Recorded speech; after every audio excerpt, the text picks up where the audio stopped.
Hey, everybody, welcome to That's Good Stuff, the show where we review pop culture's newest releases. And now, this week, it was Furiosa, a Mad Max Saga. So, this one gives us the prequel to Mad Max Fury Road, where we learn that Furiosa was brought up in the land of plenty with her moms. And so, I forget what they call him in Fury Road, the Land of Mothers or something. I can't remember what it was. I just watched that movie too. But anyway, going back. So this movie takes us all the way back to Furiosa's childhood, where she's growing up in the green place with her community, and then all of a sudden, some biker dudes come and they take her away. And those bikers are led by the Desert Thor himself, Chris Hemsworth. His name is Dementis, and it's his biker crew. So he kind of takes a shining to Furiosa and kind of adopts her as his daughter. Well, Dementis is very power hungry, and he's got his sights set on the Citadel, where Joe of the Morton kind resides, and he is running things there. We learn a lot about the wasteland and how it's kind of broken up. There's the Citadel, which is the most powerful fortress. They have Oil Town over there, where they got to drive the trucks to get oil. It's not so close; they could just like walk over, but they got to drive. And then we got the Bullet Farm. So Furiosa gets there's some political machinations when Dementis tries to take over the Citadel. They arrive and they're like, "Hey, let us take over," and then they're no match for Immortan Joe's war boys and stuff like that. So they're gonna make a deal instead, and part of that deal, Furiosa is traded to Morton Joe to become one of his brides. She escapes, and then no, there's not much place to go in the wasteland, so she kind of hides there and takes on a new identity where she kind of learns the ropes of how things work in that community, working her way up from the guy that stands by the crane to the person who drives the truck, so the war rig. So we kind of learned her backstory, and then we get into fighting between Dementis and Immortan Joe, and this all culminates with Furiosa wanting to get revenge on Dementis because he has killed some of the people she has been closest to, and that is the story or the summing up of Furiosa before we get into spoilers. So I don't have too much good things to say about this movie, so I'm going to let you guys talk now. Dang. So, Thomas, what did you think of Furiosa? I guess I'm the one that's the most positive about this because, like, Michael came out of this and I was just like, wow, really? Um, I really like this movie. I thought the action was really good because it's George Miller and he's the best kinetic action director I've ever seen, probably. Um, Definitely can see where Kojima has taken a lot of inspiration on movement, and especially with weirdly enough, hand gestures are a big thing in this, and I think Kojima has taken a lot of that and put it into Death Stranding. I mean, yeah, honestly, like thumbs up are a big thing. So, um, uh, the biggest criticism I have about this whole movie, I honestly think it was pretty well written for a George Miller movie because dialogue is like the last thing he worries about, and Michael can back you up on that. The biggest thing about this movie that I was like, wow, I just really wish it had this. It doesn't have Max. Like, It has a little tiny a bit. little bit, and you're just Cliff like, Top Max. come back, Max, please. The interceptor, no. Um, the I really like the fight scenes on this. I know that they aren't as bombastic as I guess Fury Roads were, but I think the biggest thing for me was you could definitely tell there was CGI used this time. And but I honestly didn't mind it because it did help to me. It helped move the camera where physical wasn't possible, like the war the war paragliders that they have. I love that scene where they're stuck to the war rig and they're trying to fight them off. uh I liked the Bullet Town fight scene was really cool with her sniping and the other Praetorian desperately trying to get out of there and her helping him out. Uh, I mean, I just enjoyed this one. I was not expecting to enjoy this, and so I think without looking anything up, without really doing anything, just going in kind of blind, I think that really helped my viewing experience with this one. So, and I mean, yeah, I mean, I'm pretty sure you guys are going to tear it apart a bit. So I'm going to let you guys go ahead and go. Well, I should say I don't hate this movie. I just don't see the point of it. But let's see what Michael thinks. Did you hate this movie? And to be fair, that is my biggest complaint, was that this wasn't necessary. I liked it. I like that it exists because it's kind of fun. I mean, it is fun, but there's not really a point to it. Like, cool. We kind of got a lot of that backstory from Fury Road. So Yeah, a lot of it. Yeah, she but like even sums up her life. It's like I was in there and I got taken. and I like the acting in this. Honestly, I thought it was pretty good. I thought I can never get her name right, Michael. I'm sorry. Anya Taylor-Joy. Anya Taylor-Joy. Yeah. Or Joy Taylor. Which one is it? Joy Taylor. I don't know. I always mix it up. I forget which word. I forget which name comes first. Yeah. Taylor-Joy. Taylor-Joy. I liked her in this. I thought she did a very good Charlize Theron impersonation. The guy that they got to play Immortan Joe, though, was a little lacking in the bombacity of the last guy. Yeah. But I mean, that guy was a whole like force unto himself. So I kind of get that. But I liked it. So go ahead, Michael. Go ahead.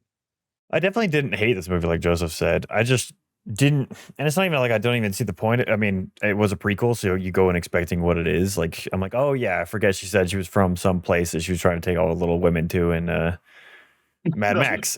Come on, Joe. So that didn't bother me even as much. I just feel like the actual like.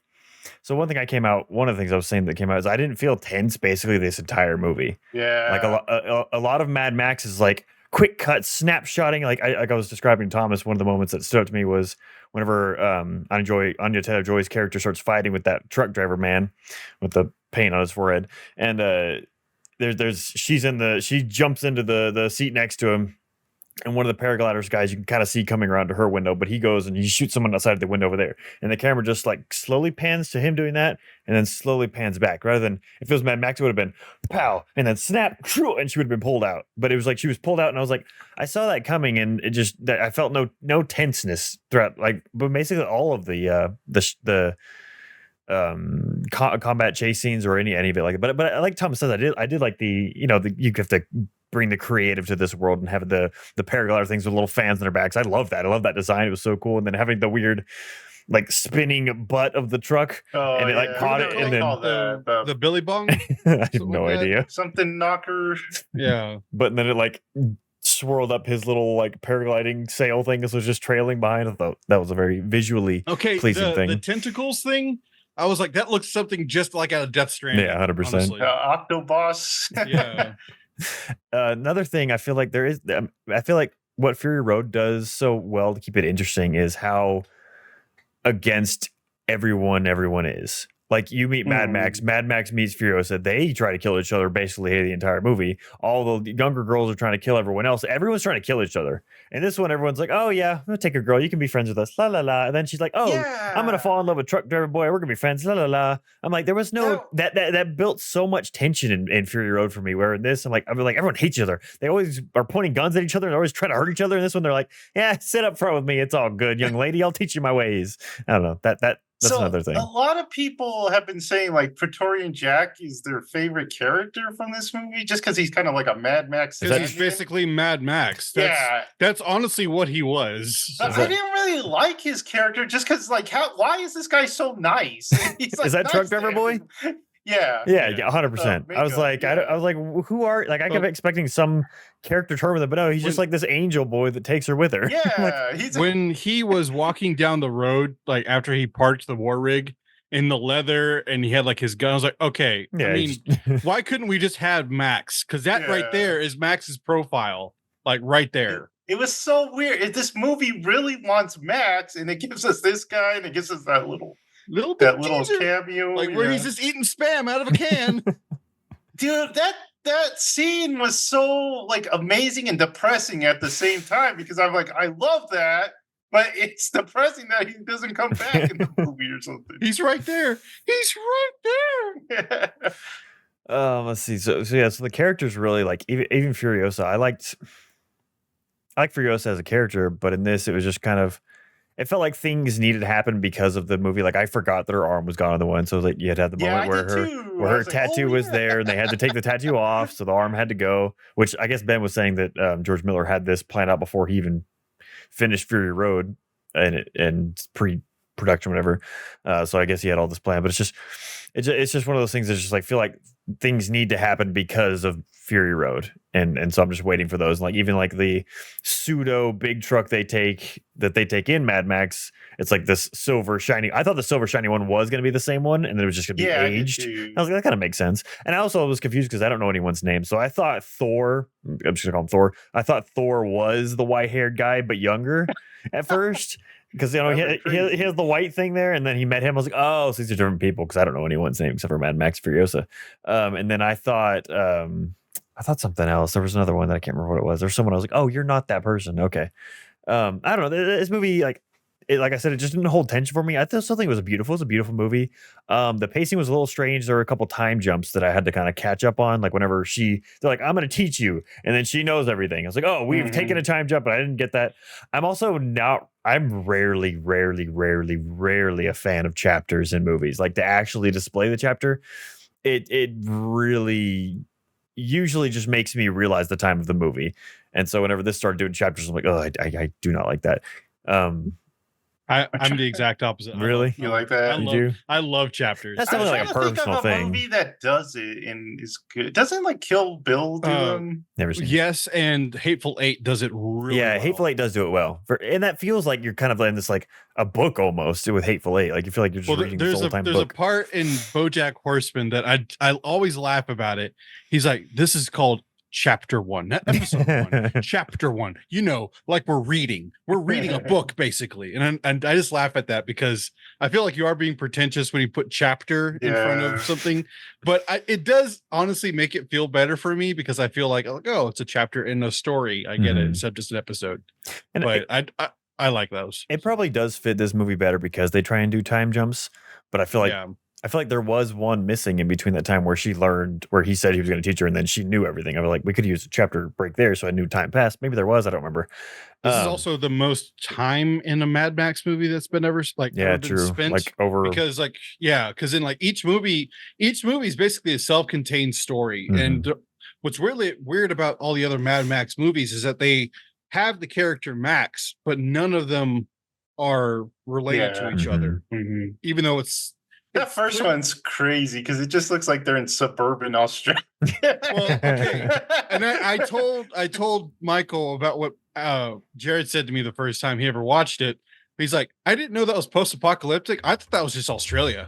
And so I do like that first one though. Okay. It is when you realize that he only made that movie for like $8,000, it really brings up, you're like, wow, okay, he did a lot with this. Yeah, it's the most profitable movie of all time, I think they said. So. Yeah, it's crazy. But I mean, it has not aged well. And I told them about the 3 dubs because you have like the original Australian dub where you cannot understand anything they're saying. The obviously American dub that's not Mel Gibson, and then Mel Gibson coming back like 30 years later, you're like, that's not what he sounded like when he was 19 back then. Yeah. So it's just it's goofy. Anyway, and then touching on the CG, I thought I was going to mind the CG. It didn't really bother me that much. I don't feel like it'll age well, just because it's fake and things advance so quickly. But the last character I think I'll touch on probably is just Thor's or Chris Hemsworth. His character itself, like I feel like I was telling them, and like Thomas said with the dialogue, that wasn't George Miller's strength, or not even strength, just not even like worry. He doesn't care. He doesn't care. But it built up to that ending point where he has that whole speech about her being him and then being the same person. Da da da da da da da. And I was like, that speech was so unearned from him, because I honestly feel like this movie might have been more interesting if we followed his story and like his desire to take over. Because I mean, that's a really, it kind of took me a minute to realize what he was doing because I was like, what is happening with this guy? He wants that, but then he goes and settles for that. But then, his whole grand plan was to eventually take over the Citadel. Why? Who the heck knows? But his speech in the end felt because we were so with him so little. I was like, where's this coming from? Like you've just been this goofball the whole time, and then you're just like trying to hit us with philosophical speech. And I was like, I don't know, it felt a little out of place, but I liked his visually. I liked his character. Why did he have a fake nose? I don't understand why he had a fake nose. I think they just did that for fun, just to make him less handsome. He also had buck teeth. Yeah, he had a weird tooth thing going on. But I like Hemsworth in this because I think this is very out of character for him. Mm-hmm. And last time he did like a crazy guy, it was at Bad Times at the El Royale, which wasn't great. That's all right. I don't really remember. It's a very like blah movie. But this one I liked because it just kind of played up his craziness of it. And one of my favorite scenes with him is when he's killing Praetorian Jack, like with the circle of bikes. And you can just kind of see like his madness kind of like swelling and swelling and swelling. And then later on, he's like, okay, I think I've got it out of my system. I just need to see what I can get done now. But I like that scene a lot. And also another thought, because you guys didn't play the game, correct? No. I did, but I couldn't get over the driving. Like, I'm sorry. Interesting. I think it's because I wasn't expecting it to be, I don't say realistic driving, but when it takes you like 5 good seconds to turn, you got to upgrade, Thomas. You got to upgrade. I know. You got a junker at first. I wanted to like be in the interceptor and just like go. But I am curious about to play it again because you've been hyping it up. I love that game. It's just, I mean, it's not a 10 out of 10 for sure, but it's just like, it's so solid throughout the whole thing. But what I was asking that for was because like, I knew about Gastown and Bullet Town because I'm pretty sure they're in that game, those locations. They're in the Is that in the, okay. I was curious okay. Because I was like, just watched it. I didn't know if those were moments that you guys got to see or for the first time. One of them, right? She's going to Gastown and then they turn left. Yeah. And then she mentions that the people from Bullet Farm are after them. Yeah, but you didn't like get to see the places, so maybe that was a cool spectacle for this movie for people who. Because I was like, oh yeah, that kind of actually looks really familiar to me because I was familiar with it. But that is a kind of a cool point to actually see those locations. Because that was another thing of mine was I was like, I feel like we're kind of rehashing a lot of Mad Max stuff, but at the same time, that's conflating the game with me and people who haven't seen these locations. Is pretty cool actually. So that is cool. So, do you want to hear some gun nut weird stuff from me? That was a sentence. Go ahead. Okay, so and I don't know if he did this on purpose, but I think it's George Miller, and he has like these weird things of like super fixating on details that you wouldn't normally think about with some things. So Furiosa's mom, I forgot her name. Do you remember her name? I don't know her name. Tall lady of the sniper. Yes, she has a Russian SKS style rifle. And what's interesting about that is it's a gas blowback rifle. Every time you fire a bullet, it comes back and it reloads. And Furiosa also has a AK style rifle later on. The thing is, they're in the post-apocalyptic world. So I'm in both of those rifles. And this is like weird stuff that I was like, oh, kind of noticing in my head is that their gas blowback system doesn't work properly. So they have to cock around every time that they put it in. And I thought that was like, oh, that's just them being, Hollywood or whatever. No, but it's consistent throughout the entire movie that their guns don't work properly. So they have to put around every single time that they fire. I was just like, that's such a weird little thing to get right. Detail, but it's such a George Miller thing to do was have this be an explanation why she can't go, oh, well, if they only have the one rifle and they can only shoot one round every few seconds, they have to be very, very specific on when they're shooting. I'm like, that's kind of an interesting character moment. So her mom's name was Mary Jabasa. Well, all right. There you go. Good old Mary. Good old Mary. And then I don't know if you noticed Chris Hemsworth pistol. Did you notice that one? No, I don't. The weird one with the brass knuckles. Oh, no. Chris Hemsworth one, not Praetorian Jack. That was Jack's, huh? No, I don't remember what it looked like. So that is a 1861 Lamat. It's from the Confederate side of the Civil War. So what she puts in there is a shotgun shell. because that thing could Oh, fire because she puts it in down there, right? into the barrel. Yes. So that pistol, again, this is me being the weird gun guy. So that pistol fires 9 shots. That revolver fires 9 shots, and it can fire 1 shotgun round. And she puts one in there. I'm like, that's a really cool little like.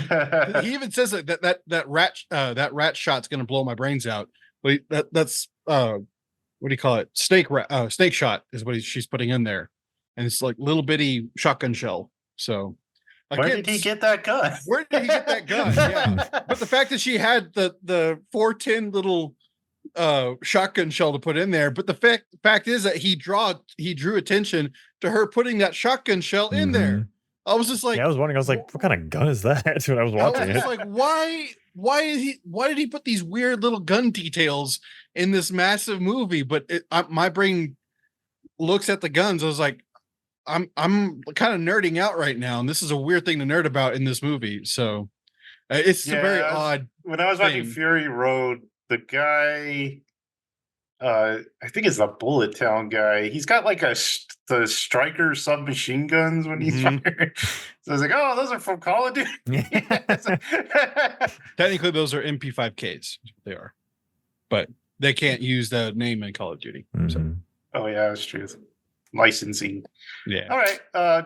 Any more that you wanted to touch on, Michael? The only other scene that I'm thinking of when I was talking about how the differences between Mad Max and the Furiosa was the one, like there were 2 kind of lead up scenes where, so there's that one guy that in the beginning of the movie that gets ripped into 5 by the motorcycles. Oh yeah.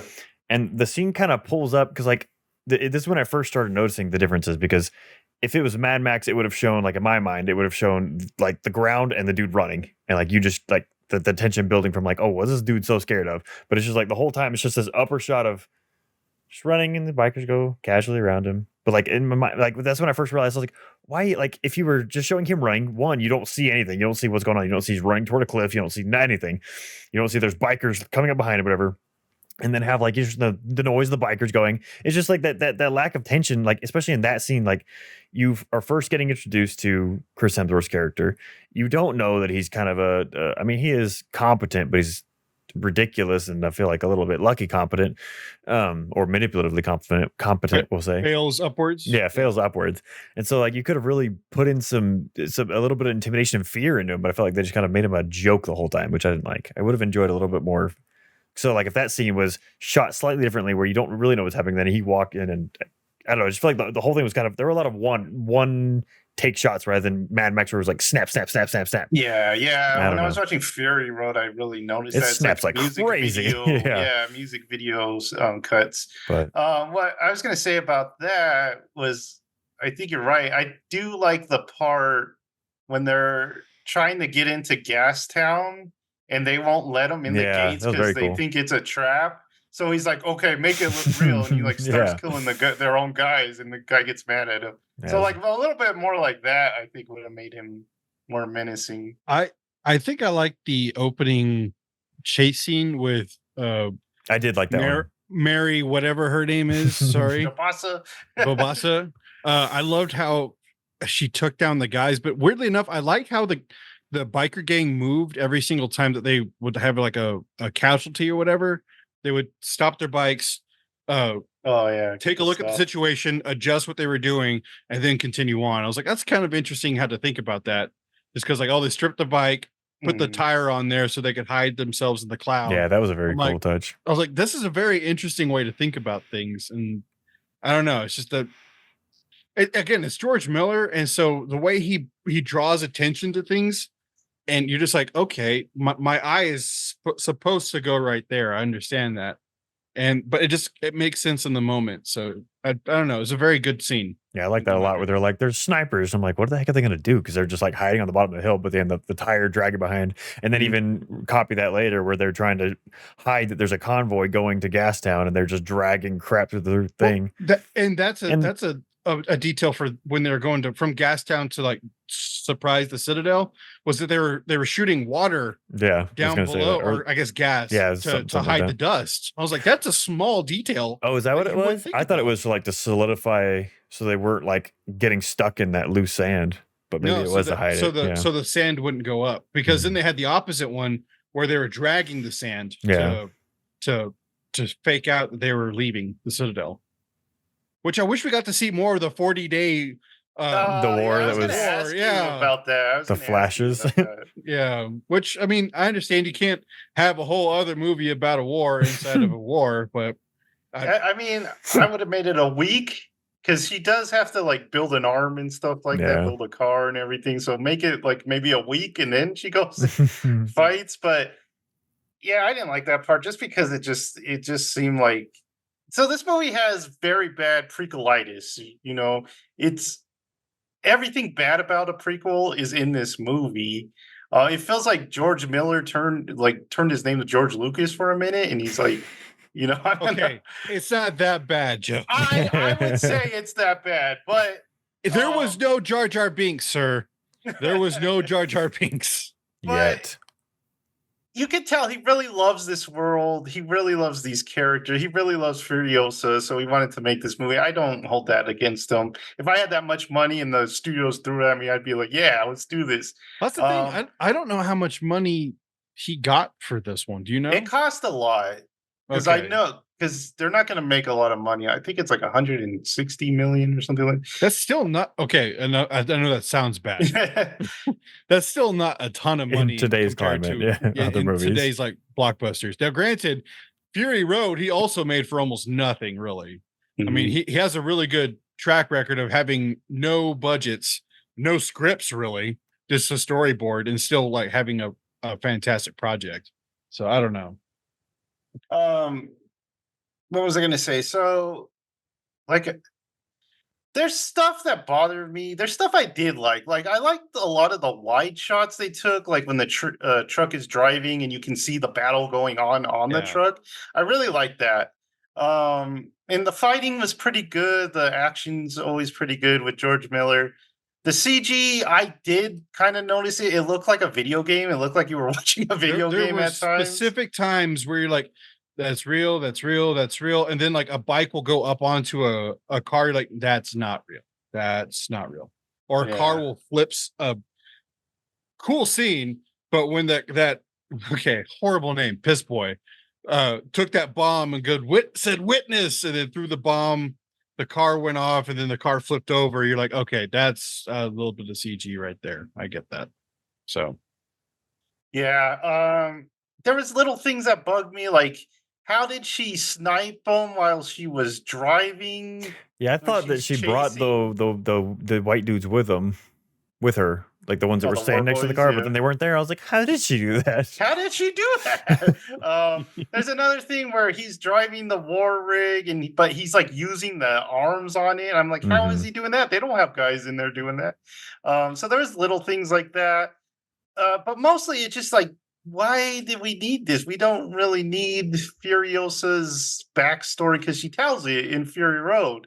Um, Anna Taylor Joy, I thought did okay, but then I went to watch Fury Road, and she just doesn't really hold a candle to Charlize Theron in that movie because Charisse, she does such a good job acting with like her eyes Yeah. and her facial expressions and stuff like that. And I don't think Anna Taylor Joy really nailed that. a lot more crying in this one. Yeah. And then the just the time really bugged me. Like it was almost it was 2.5 hours, right? Yeah. So it took me 3 hours in the theater to get through. The beginning is long. Like I didn't think we would get that much with young Furiosa, but Mhm. we got like a freaking hour with her. And then it was weird because like that's really long, and then we got that little short battle for the 40-day war and stuff like that. And then Thor, I thought Chris Hemsworth was my favorite part of the movie. I liked how he hammed it up. I liked his really thick Australian accent at times. Well, Um, gotta yeah. do that. I thought he was fun, but then he kind of disappears for the movie for a while he's in Gastown. And then, like I said, I didn't like Jack's character. Um, just because it was weird. He kind of just you would like that scene Thomas was talking about when he's walking. It's just like, does he have a glow on him or something? And is she like hearing music in her head while she looks at him? So that was funny. What else? There was just a bunch of. It's just like I don't know. It's a Oh, the ending. The ending. You got to talk about the ending. Okay. So he makes a big deal in his speech. He's like, we're just like each other. And she purposely says, I'm nothing like you, but you're kind of worse because you're torturing this man for the rest of his life. And then it's got that prequel thing when we know that the characters can't exist at a later time because they're not in that movie. So the whole time you're like, oh, well, you know, Hemsworth's probably going to get killed off. So it's like, why not just leave him alive? Because he said he's want to make more Mad Max movies. Why don't you just do a twist that we don't see a lot and leave like a prequel character alive? And then, hey, look who's back in Mad Max 6 or whatever. He's to fight Max. It's Dementis. We get that fight. So the ending really bothered me. I don't know what you guys thought about the ending. I didn't know what the ending was because I mean, I'm still not even sure if that tree thing was part of that. I have no idea. There was a tree in the Citadel in the Mad Max, right? I think The so. Fury Road? Yeah. So I'm assuming that's his belly tree. On Fury Road, there's tons of green on top of the Citadel. Oh yeah. Yeah, I just don't know because like the whole end. Spoilers, by the way, for people listening. It talks about what Furiosa did to Dementis after she caught him. Like, did she shoot him? Did she drag him? And then there's like, oh, she told me this thing in secret where apparently she like stakes him into the ground and plants a peach tree inside of his organs, and the peach tree grows out of him. Mm-hmm. But I don't even know if that was real or not. Like, because I have no idea who this narrator is, by the way. That was true too. So I don't know if that's a reliable source of information or not. So I have no idea what the ending is. Maybe he's still out there. Who knows? Or he gains the power of a peach tree and comes back from Max. I don't know. So yeah, I guess they could have left that open. But another thing that bothered me is we get to the end and we get to the credits, and then they start showing Fury Road. And I'm the whole thing. That's what Michael was saying. He's like, what's the point of watching Fury Road now? We're getting the whole movie. I'm like, this looks so much better than the movie we just saw. True. And I did watch it today because I was like, and it's totally a different movie, just the way it's very tight action movie. Go ahead. There's a key element I think to this movie that I was lacking is that Max is not a superhero. He's just very lucky, I guess, and he's also semi-competent in situations. But the thing is, he freaks out throughout the entire time that he's like going through this. He's like, I can't believe this is happening. I'm like, this is actually working. Oh my god! And that part where Tom Hardy's like on that war boy like stick or whatever, he's just like, that part. There was no like freak out reactions from any of these characters in this movie. It was all like either super serious or I'm a badass. But in Mad Max and just in Max's characters in general, he's just like I know, he's like, I might die, but this is literally the only thing I can think of right now. So hope this works. And then when it works, he's like, oh my god. So and then what was I going to say? So if you think about it, Max kind of saves Furiosa, saves the. Oh yeah, totally. I mean, honestly, he kind of saves her life. So it's kind of funny that he didn't recognize her, I guess, because she kind of dressed the same, but she's got no arm. But that's kind of all I wanted to go through. Like I said, it's not a bad movie at all or something. It's just I didn't really feel connected to it, or like I wasn't connected to the characters or anything, or Fury Road was just an experience. I remember when it came out, everyone's like, "You got to go to this movie," and we did, and we're like, "Dang, that was some action," I told Michael it took me 3 times to watch this movie because every time I went to the theater, something could like catastrophic would happen in my like personal life, and I had to leave the theater like immediately. Dang. Like twice this happened. I was with my brother all 3 times. I'm like, we gotta go. Like something's happening, so we gotta leave. And the 3rd time I remember watching, like, wow, that was actually worth the wait. So yeah, I mean, I wish it would have been an hour and a half. I don't think it needed to be that long.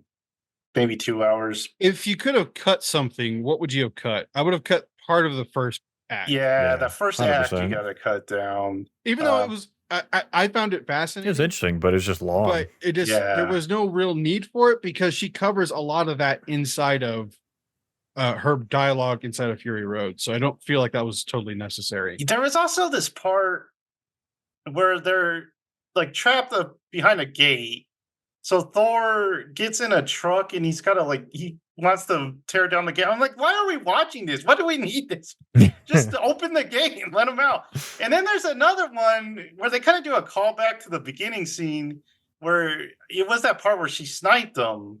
And so they all fall down and he goes and he looks under the or over the dune. And I'm like, well, I guess that's a cool callback, but we've already kind of seen that. So Mhm. there are definitely parts they could have trimmed from it. Uh, I I didn't hate it. Do I want to see more Mad Max movies? Sure, I'd like to see because he wants to make a whole Mad Max world. Fine. I just wish they would bring back Tom Hardy. I know it's been like 10 years since that movie came out, but I still think Tom Hardy is pretty good in the role.